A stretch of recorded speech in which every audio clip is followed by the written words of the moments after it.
ఈ రాశి వారికి రోజు కొంత కలిసి వస్తుంది. సమయానికి మంచి నిర్ణయాలు తీసుకుంటారు. కొత్త అవకాశాలు మీ ముందుకు వస్తాయి. తొందరపడకుండా ఆలోచించి పెట్టుబడులు పెట్టండి. దానివల్ల మీకు కొంత కలిసి వస్తుంది. ఆరోగ్యపరంగా అనుకూలంగా ఉన్నాయి. తోటివారి యొక్క సహాయ సహకారాలు సంపూర్ణంగా లభిస్తాయి. మేషరాశి వారు ఈరోజు శనికి తైలాన్ని సమర్పించి నమస్కరించండి. మీకు కొంత శుభయోగం కలుగుతూ ఉంటుంది. వృషభ రాశి. ఈ రాశి వారికి రోజు మధ్యమ స్థాయిగా చెప్పవచ్చును. ఖర్చులు పెరిగే అవకాశాలు ఉన్నాయి.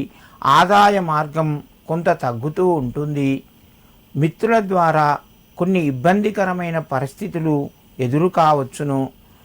తోటి బంధువులతోని మీకు కొంత అనురాగ ఆప్యాయతలు పెరిగే అవకాశాలు ఉన్నాయి. సమయానికి నిర్ణయాల్లోపట మార్పులు జరుగుతాయి. విందు వినోదాల్లోపట పాల్గొంటారు. దైవ దర్శనం చేసుకుంటారు.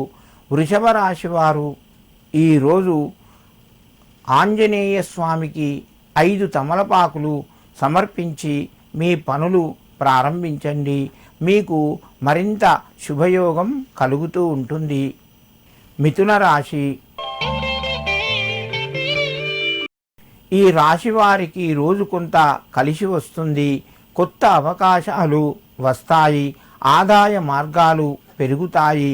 ఆరోగ్యం అనుకూలంగా ఉంది. సమయానికి కొన్ని నిర్ణయాలు తొందరపడి తీసుకుంటారు. తొందరపడకుండా ఆలోచించి నిర్ణయాలు తీసుకోండి.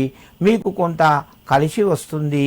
మిథున రాశి వారు ఈరోజు శ్రీ లక్ష్మీ వెంకటేశ్వరాయ నమః అని చెప్పి 7 సార్లు చదువుకొని నమస్కరించి మీ పనులు ప్రారంభించండి. మీకు మరింత శుభయోగం కలుగుతూ ఉంటుంది.